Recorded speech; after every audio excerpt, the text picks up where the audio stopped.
Em nome do Pai, e do Filho, e do Espírito Santo. Amém. Naquele tempo, descendo Jesus do monte com Pedro, Tiago e João, e chegando perto dos outros discípulos, viram que estavam rodeados por uma grande multidão. Alguns mestres da lei estavam discutindo com eles.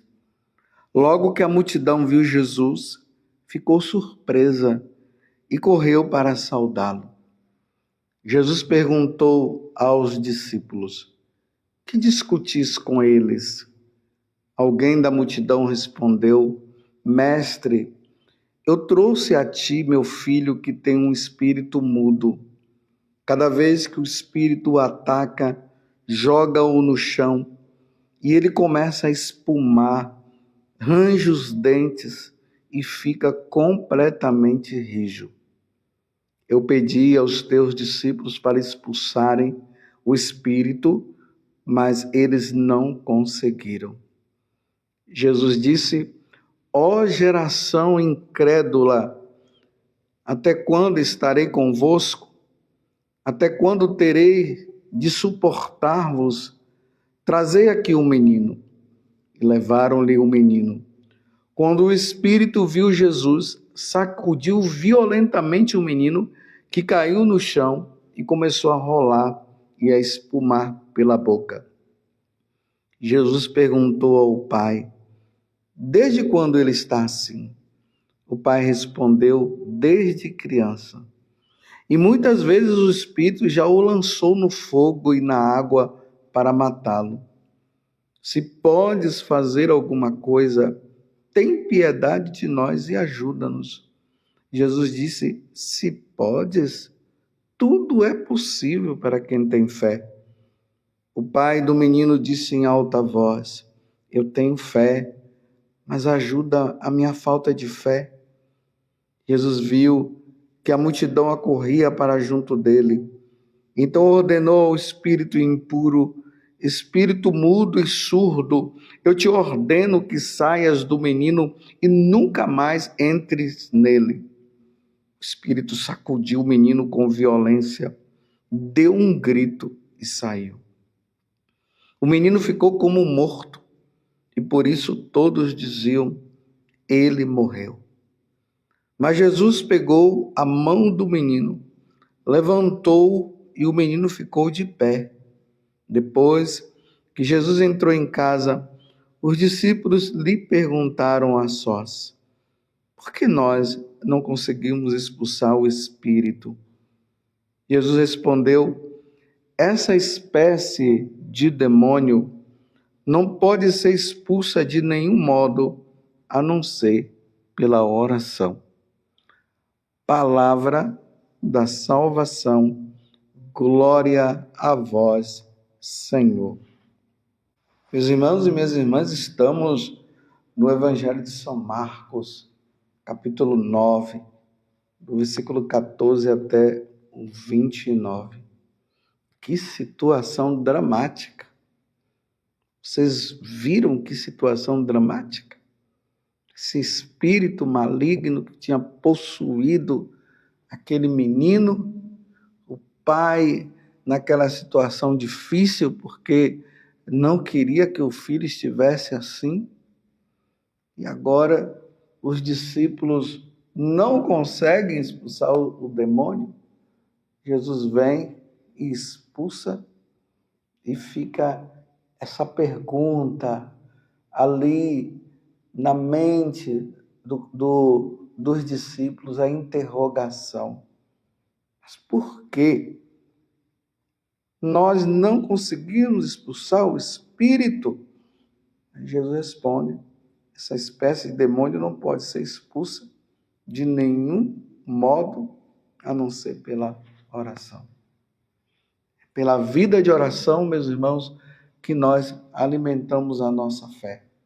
É bonito o pai dizendo para Jesus: o Senhor pode expulsar? Tem piedade de mim, o Senhor pode expulsar esse demônio? Jesus disse: sim, pode. Tudo é possível para aquele que tem fé. tudo é possível. Aí o pai, na sua humildade, ele vai dizer a Jesus: eu tenho fé, mas ajuda a minha falta de fé. Você tem fé? Essa pergunta que eu faço para você e também que eu faço para mim. Padre Zé Augusto, você tem fé? Eu posso dizer para vocês, meus irmãos, que eu creio. Eu creio. Eu não sei se a minha fé é ainda perfeita, porque realmente eu tenho que dizer que a minha fé não é perfeita, mas eu creio. Você crê? Mas é importante notar que é o que eu acabei de dizer. A nossa fé é alimentada no nosso relacionamento com Deus. Então, uma vez que Jesus disse que eles não conseguiram expulsar aqueles demônios, porque há tipo de demônio que só pode ser expulsos pela oração. Essa espécie de demônio não pode ser expulso de nenhum modo a não ser pela oração. Então Jesus está nos convidando a rezar.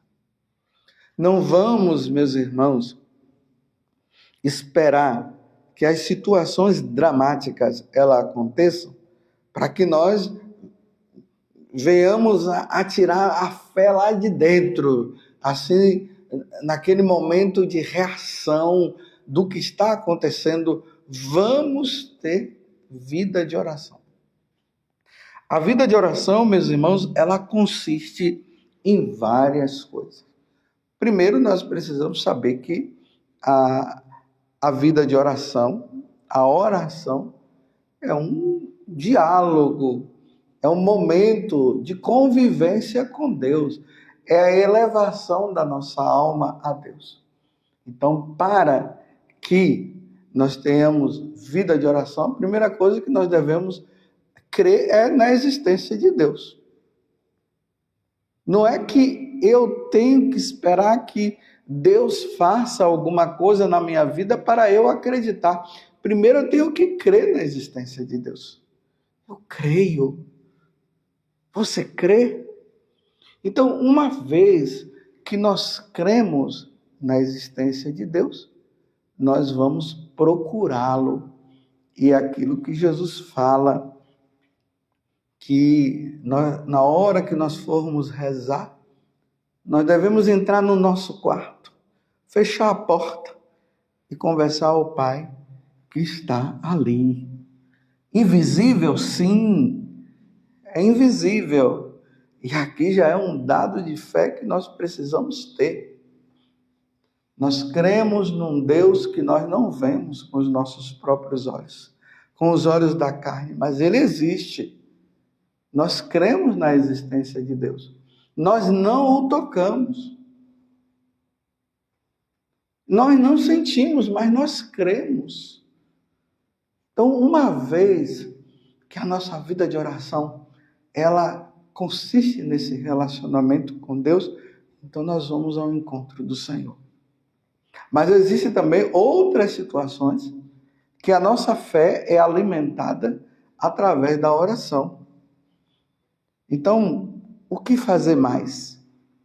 O estudo da Sagrada Escritura, a meditação da Sagrada Escritura.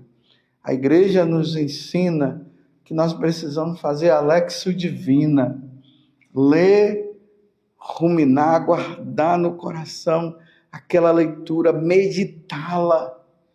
E através daquela meditação, nós vemos a ação de Deus, a ação de Jesus na vida das pessoas e na nossa vida também. A leitura dos santos padres, isso nos ajuda para que a nossa fé ela cresça através da nossa vida de oração.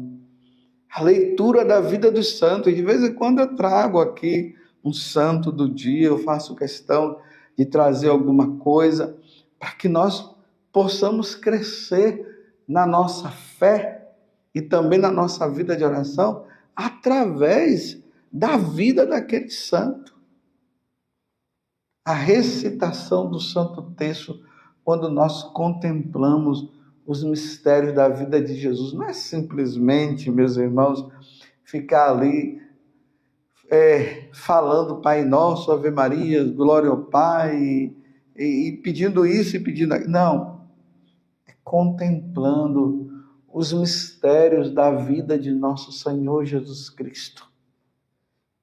O seu nascimento, como aconteceu o nascimento, como foi que Jesus veio no meio de nós, ele que é Deus, como aconteceu a encarnação dele, como se deu essa conversa do anjo Gabriel com Nossa Senhora, aí os sofrimentos de Jesus, como foi que ele sofreu, a missão de Jesus, o envio dos apóstolos, essa meditação da instituição da Eucaristia, do sacerdócio, a sua ressurreição, a vinda do Espírito Santo, todas essas coisas, depois a subida de Jesus ao céu, Nossa Senhora também que foi coroada, tudo isso nos alimenta e nos deixa homens e mulheres de coluna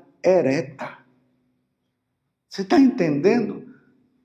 Então, quando nós meditamos, quando nós rezamos os sacramentos, a vivência do sacramento, que nos leva à santidade, à confissão, o batismo, a Eucaristia, o sacramento do matrimônio, da ordem, tudo isso, a unção dos enfermos,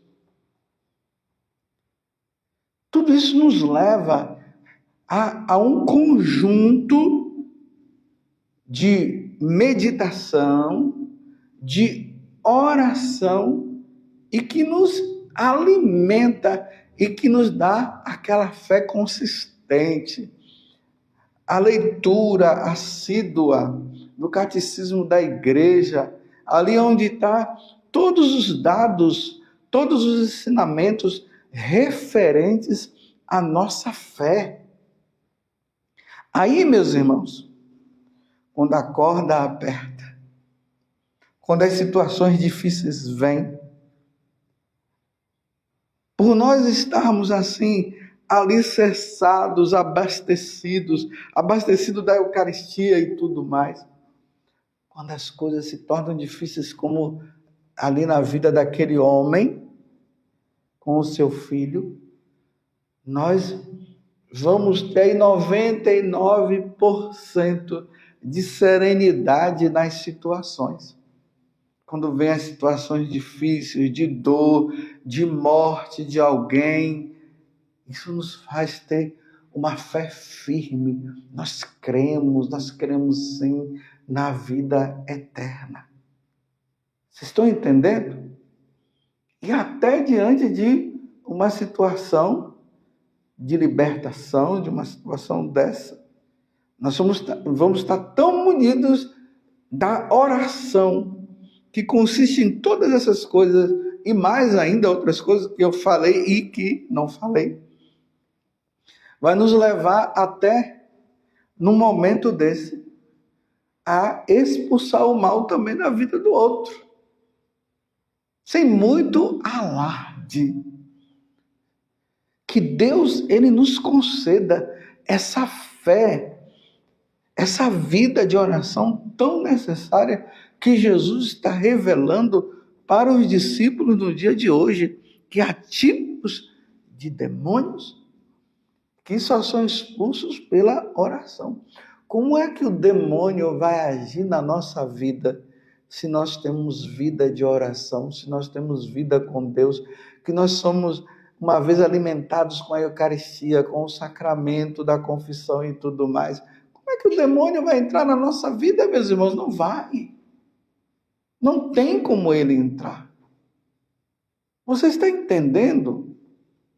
Agora, realmente, quando nós levamos uma vida sem Deus, então aguenta. Mas vamos levar uma vida com Deus. É interessante que às vezes vem pessoas aí que ficam dizendo que elas estão com o demônio, que elas estão amaldiçoadas, então isso. E a gente vê que a pessoa não está, mas ela colocou isso na cabeça dela, apesar da pessoa ter uma vida de oração. Aí muitas vezes são situações assim psicológicas que precisa até de um acompanhamento de um profissional. Se nós temos Deus na nossa vida, nós não precisamos temer essas coisas. Então Jesus está nos convidando a sermos homens, mulheres, crianças, jovens, idosos, pessoas maduras, pessoas que ainda não atingiram a maturidade. Jesus faz esse convite para que nós tenhamos vida de oração, vida com Deus. Dai-nos a graça, Senhor, de termos vida de oração, de termos vida contigo. Louvado seja nosso Senhor Jesus Cristo, para sempre seja louvado, e a sua mãe Maria Santíssima, e desça sobre você a bênção de Deus Todo-Poderoso, Pai, Filho e Espírito Santo. Amém.